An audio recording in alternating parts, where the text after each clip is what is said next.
Well, we're just relaxing here at the Plains Hotel. Joining me now is Republican Bruce Brown, who has just announced officially his running in his candidacy, for state auditor.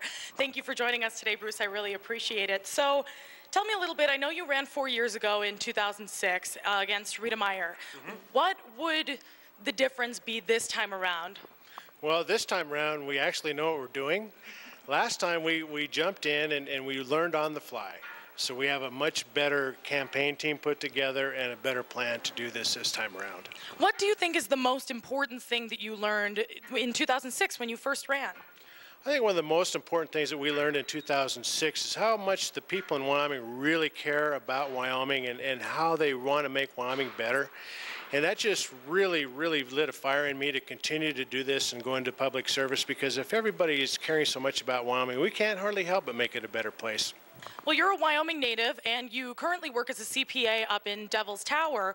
So what exactly qualifies you for the state auditor position?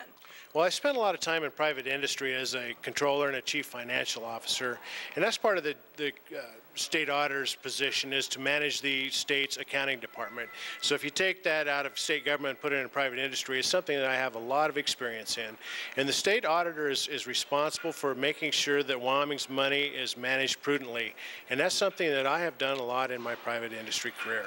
Well, another thing that's really important to the position of state auditor is public lands. You'll have a lot of control over those. There are some public lands, state lands up near Jackson held in a trust for schools. What's your stance on those? If the state got into a really bad budget deficit, would you consider selling them? Well, I think the public land issue is one that takes a lot of thought, and there's not an easy answer, and there's not one brush that you can paint and say this is the way I would do it. I think the discussion about public lands is a good one. There's going to be people on both sides, and it's going to like stretching a string tight. It's going to be really tight.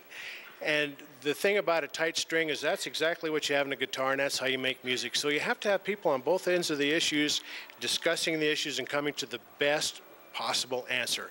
And that's what I enjoy, and that's what I'm really good at, is helping in those discussions so we can come to the best answers for the people of Wyoming. Well, thank you so much for talking with us tonight, Bruce. We really appreciate it. Who will announce candidacy next? Stay tuned to News Channel 5. We'll keep you posted with all the details for the November elections. Back to the desk. Starts now. Another Cheyenne landmark could soon be closing its doors for good. I'm Katherine Johnson. I'll have that live report coming up. And good evening, I'm Robert G. The Safeway store here on Pioneer Avenue has been the corner grocery store for downtown locals for years. But soon the parking lot behind me could always look this way, completely empty. Workers say they were told earlier today that the store would officially be closing its doors February 27th, giving the 25 employees here just 3 weeks notice before the doors are shut for good. Workers say they've been told they'll be transferred to the 2 other stores in town and won't be losing their jobs, but nothing has been confirmed yet. Cheyenne is home to 2 other Safeway stores, one in the Cole Shopping Center and the other on South Greeley Highway. Now, corporate has not returned any of our phone calls to confirm the closure yet, but we'll keep you posted on anything we learn as it develops. Reporting live, Katherine Johnson, CBS News Channel 5. Laramie County Community College is known for programs like engineering and farming, but tucked away in this agriculture building behind me is a French class. And although it's not the most prominent program at the university, students are learning that even the smallest effort locally can make a huge impact in places across the globe. A team of 15 Wyoming doctors and nurses will head to Port-au-Prince to help the Haiti relief effort. Among them is French teacher Paula Eganwright. If you can talk to people, that makes a huge difference. Eganwright has been teaching French in Cheyenne for 20 years. Et si vous ne donnez pas, le rare continue à... Above all else, she calls herself a communicator.